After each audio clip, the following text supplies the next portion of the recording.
Guess who's back? Back again. Lil Donnie is back in action after almost a week. A week of sitting still. Back in action, and I cannot wait to ride him after all the work I've done. 40,484 kilometers. Let's see how this thing rides. But first, we're gonna go give him a bit of a wash. Yeah, we're gonna give him a bit of a bath because he's absolutely filthy, and I cannot be riding him like this. Luckily for us, there's a car wash right over here.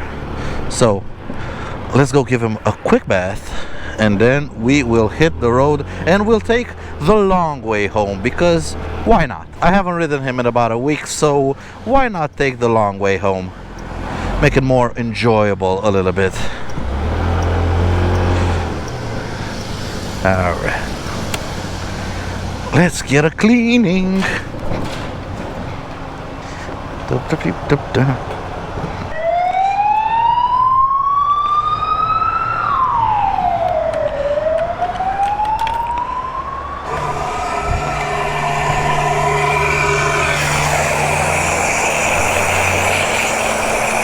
Now we can get an idea of how I clean my little scooter. Now it's recommended that the engine should be cold, considering I just started it and we came like 100 meters. It's pretty damn cold. And then we just wash it and wash it. Normally you have to take care with the radiator, but since this is an air-cooled unit, I don't have a radiator. Get it all nice and soapy and foamy. Careful you don't slip. There we go, everything nice and coated in a thick layer of foam. Come on. And here all the road grime of the transmission. We're gonna get them nice and sparkly clean.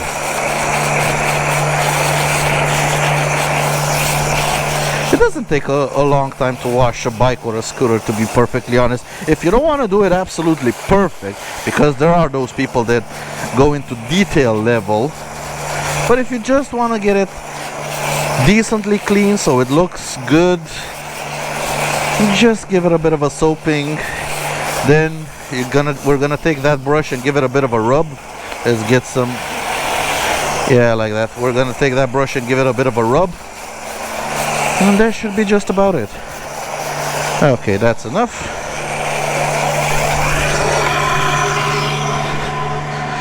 Let's take the brush.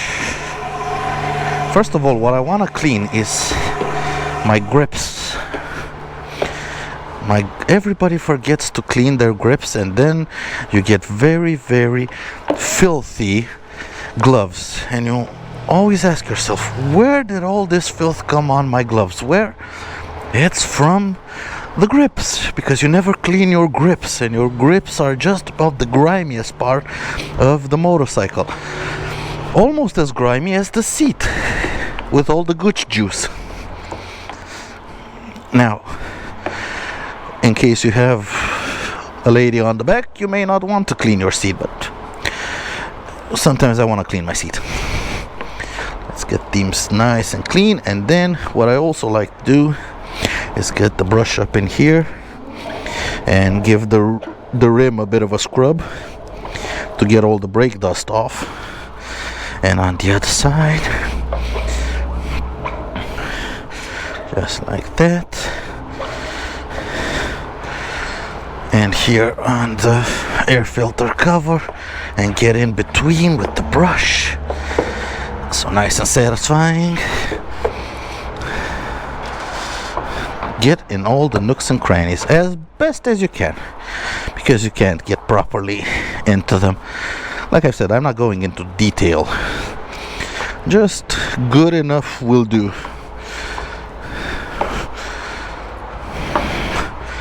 You can, if you want to, just absolutely make it spotless, but it's gonna take you probably a whole day.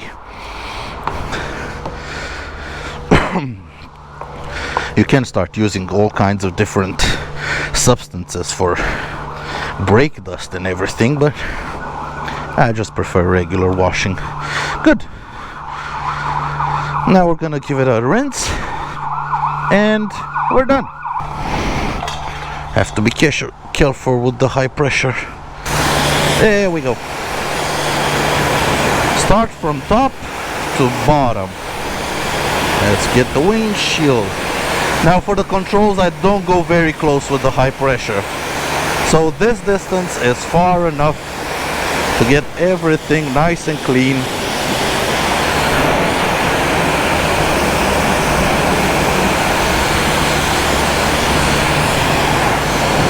And also here inside under the seat you have a lot of connections. So again, if you're gonna go in, if you have a setting, just go on the lighter one and clean everything like this,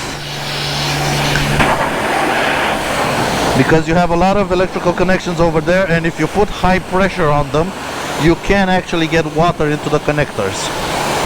Right here we have a lot of connections, easy with the pressure, then full pressure again. Get the grips nice and clean. Be careful when you do the grips so you don't get the buttons as well. Get the windscreen nice and clean.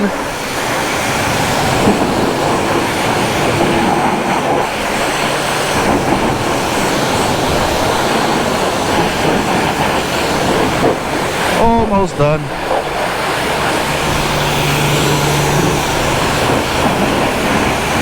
There we go. Little Donnie is looking peachy.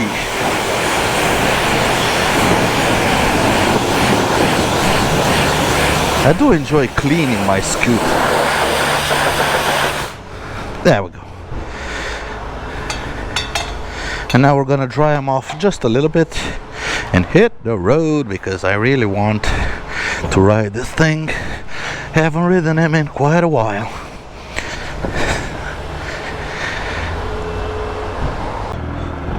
Let's do this. Testing out all of the work I've done on him. Honestly, quite a lot of work has gone into Donnie in the past month, and not repair work, to be perfectly honest with you guys.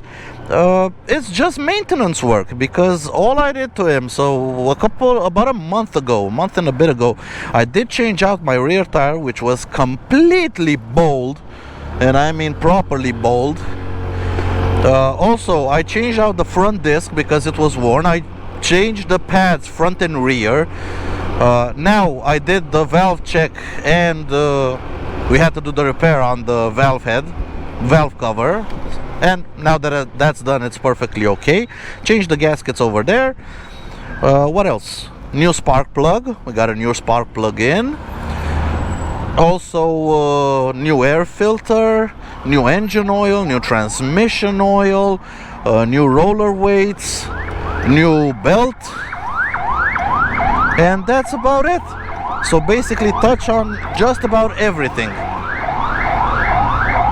and now it should be running absolutely tip top, and he feels like it.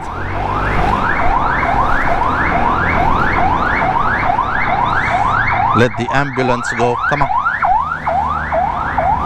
Oh, fire department. And now I want to take a bit of the long way home, because I want to ride him on for a little bit, get everything nice and up to temperature, and see if we have any kind of issues.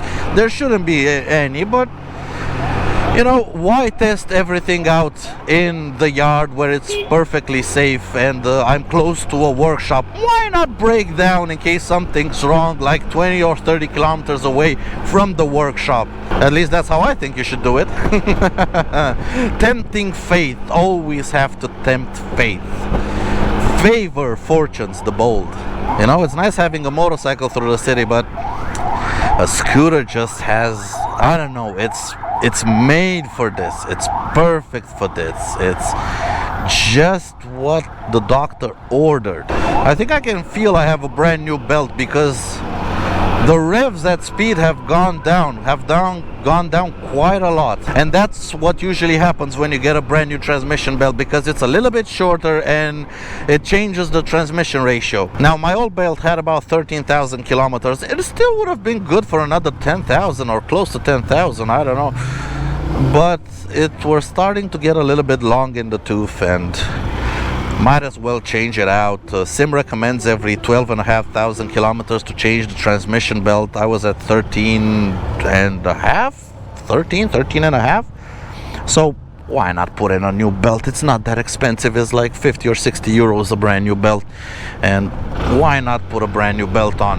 I mean, the last time I changed my belt was 11 months ago, before I left for Milan. So the belt I had on went with me on that trip to Milan and back, that we did in like 4 days. 4,000 kilometers in 4 days. So that belt had seen some action. It was time for a new one. And now that we have the valves checked, we have a new spark plug, that means the engine should be producing all of its 12.5 horsepower and 13 newton meters of torque, and it feels it. You can feel the power. Green light. Feel the speed. The immense speed of the Symphony ST200. Well, actually, we're up to 60 kilometers an hour. That's not bad for 12 horsepower. And where I want to take it right now is we're going to go out of the city, and we're going to take the ring road home, because then I can get it up to some decent speeds and maintain it at some speed, hopefully. Sometimes the ring road is very crowded, it's very congested, and but hopefully today we can get a bit of speed on and see how it performs, because you know me, this is a touring machine. This ain't a city scooter. This is a balls to the wall touring machine. You know, it's always nice after you do maintenance like this, like cover all the basics, cover the transmission, cover the engine, cover the brakes. It all feels now very, very tight, almost that brand new feeling. Like the brakes are tight, the transmission is tight, the throttle response is tight, and it has power. It instantly wants to go.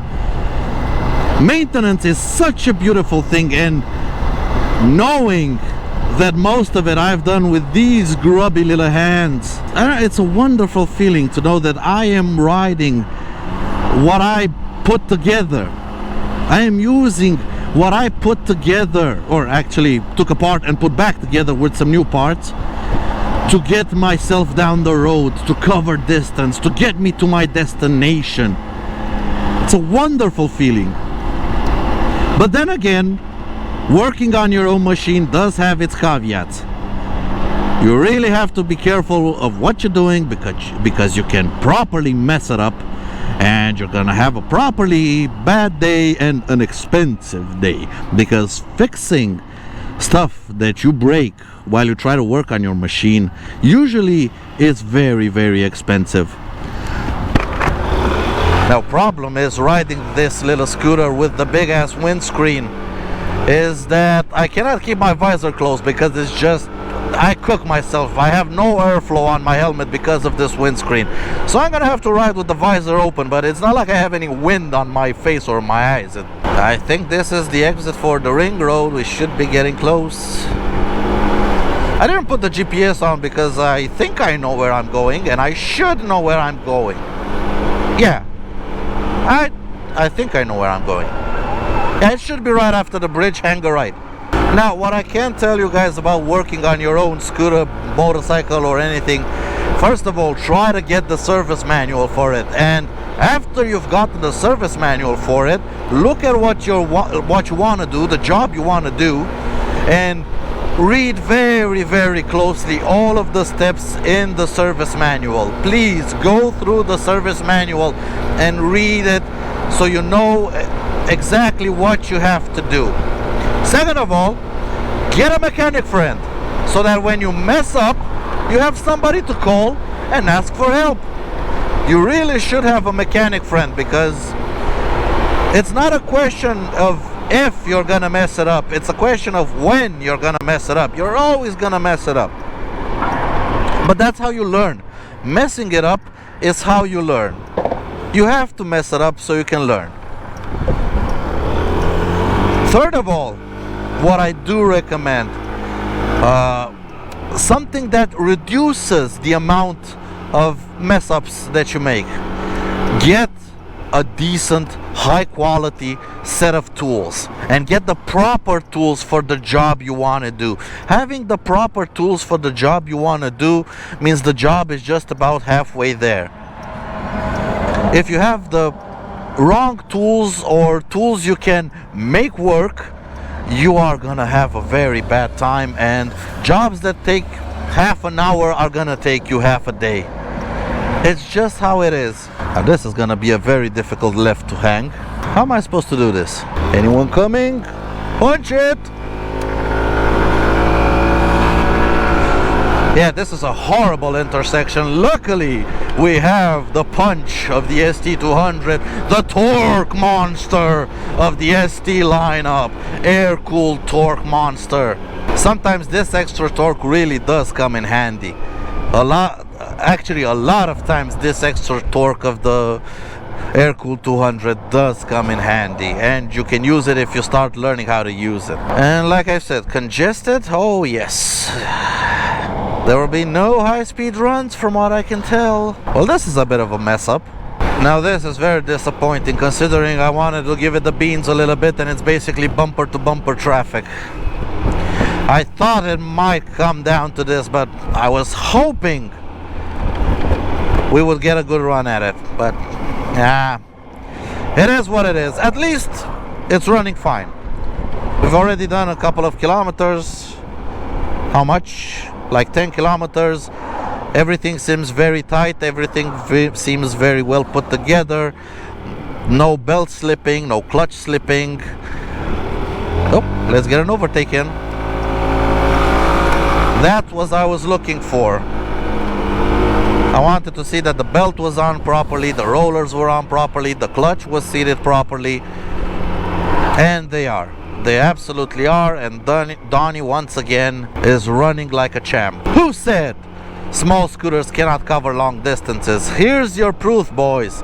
Here's your proof. The proof is in the pudding.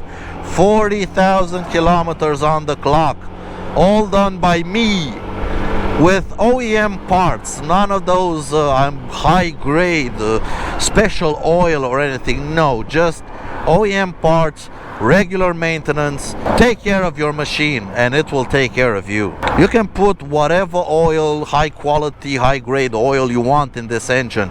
If you're gonna run it bone dry, it's gonna break down. If you don't check your oil every once in a while, or especially after you've done a long trip, or you've kept it at high RPM for a long period of time, you're gonna destroy the engine, no matter how high quality the oil that you first put in is. Because if it starts eating oil, and two-wheeled vehicles, when you push them, eat oil. It's a normal thing. These are small engines running at high RPM, especially on scooters. They will eat oil on highway runs, on long distance trips. They will drink a bit of oil. So every 400, 500 kilometers, every 2 fuel tanks, just check your dipstick and just top it off with oil if it's needed. If it's below halfway, top it off with a little bit of oil. It only takes like half a minute to do, and you can prolong the life of your engine by so many thousands of kilometers or tens of thousands of kilometers. We recently had a Jet 14 with the same engine I have on mine, the same air-cooled 169cc engine. Less than 20,000 kilometers on the clock, engine was gone. Ran it bone dry, out of oil, didn't check the dipstick, kept riding it, blew the motor up. Now, they're not expensive to fix. I think it was like 500 euros for the whole engine, or actually the rebuild of the engine, fixing what he broke. But that was so unnecessary. I mean, mine has twice the distance and the engine is perfectly fine, because I kept up with the maintenance and I kept up with my checks. There's a reason Sim lights up the oil check like every 1,000 kilometers on the dash. It's not a light that you just put out. As soon as it comes on, you just put it out. No, do your checks. That's why it says oil check. Check your goddamn oil. If you do these simple things, you too will have a machine that's dead reliable. This thing has never left me stranded. In 40,000 kilometers, not once has it left me stranded. Not once had I had to fix anything on the road or on the side of the road. Not even a puncture. And considering what I put it through, most of it is on the channel. This thing went up mountain roads it was never supposed to go up. It covered distances it was never supposed to cover, and it did it without breaking a sweat. That's the interesting part. But I always keep up with my maintenance. I always check my oil levels. I always check my tire pressure. I always listen for any kinds of rattles, anything new. And as soon as I hear something new, I investigate it. I investigate it and fix it as soon as a problem arises. Because one small problem can lead to 3 or 4 very large and expensive problems. And while I do recommend everybody take a scooter like this and travel with it, if this is your only vehicle, don't be afraid. Go on a long distance trip, 3, 4, 5,000 kilometers, it doesn't matter, just go on it. But keep up with your maintenance. If you want to have a good time like I did, keep up with your maintenance, especially on a long distance trip, checking the oil levels. Check the oil levels, and if you must do oil changes. Hell, in my trip to Georgia and Armenia, I did 6,000 kilometers in just 2 weeks, in actually 12 days. But at the halfway point, at 3,000 kilometers, I did an oil change. In Tbilisi, I did an oil change. I had oil with me, because running it for 6,000 kilometers on the same oil is damaging for the engine. So I ran 3,000, did the oil change, ran another 3,000. It's not that hard. Hell, you can do an oil change in like 30 minutes on this. Transmission oil, it's not that sensitive. Transmission oil, just have some in there and it will be just fine. Sim recommends every 5,000 kilometers to change the transmission oil. I do it every 5,000, but you can go easily 10,000, 15,000. You can easily go with the same oil. Transmission oil it doesn't get heated up very much. It's much less sensitive than the engine oil, but the engine oil is vital to the running of the engine. Hopefully this helps you out a bit in your future road trips, because I encourage everyone to just go on the trips. You dream about doing a trip, take the two-wheel vehicle that you have and just hit the road, man. Hit the road. Take it to a mechanic first, check it up, catch up on all of your maintenance, give it a good once over, and just hit the road. It's so good to have my little Donnie, and now clean as a whistle and dried by the wind, by the speed at which it travels down the road. Oh, there's the moon. Isn't that just a pretty sunset? That's absolutely beautiful. Traffic isn't so beautiful, but the sunset is absolutely gorgeous as the sun sets on the other side of the city. Darkness arises from this side with the moon to our left and the sun waving us goodbye to our right. But before darkness falls, one more blast on the highway. We only got about 2 kilometers of highway before we enter the city. But let's see if Donnie still has some speed in him. Let's see if 40,000 kilometers has affected him in any way, shape or form. Now usually he should top out at about 100 kilometers an hour. 100, 102, 103 on the dash. Let's see after a full service, how are we looking? We do have a bit of a downhill here, and whoa!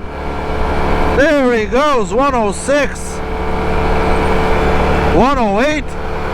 Come on, Donnie! 107. Yeah. Let's see. How fast can you go on the flat? 106 on the flat. Perfect. That's absolutely perfect. That's what he usually did even when he was new. Now without the windscreen he would be a little bit faster, like reach 110, 111, but because of the windscreen he stops at about 106, 107. But that's good enough for me. That's how I've ridden him for the past 40,000 kilometers. And as you can see, he's running top notch once again. Now I'm gonna get myself home, and hopefully I've given you a bit of an insight on how I maintain my vehicle and how I got 40,000 kilometers out of Little Donny without any kind of issues. On this high note, I'm gonna leave you guys and catch you in the next video. Until next time, take care out there and ride safe. Goodbye.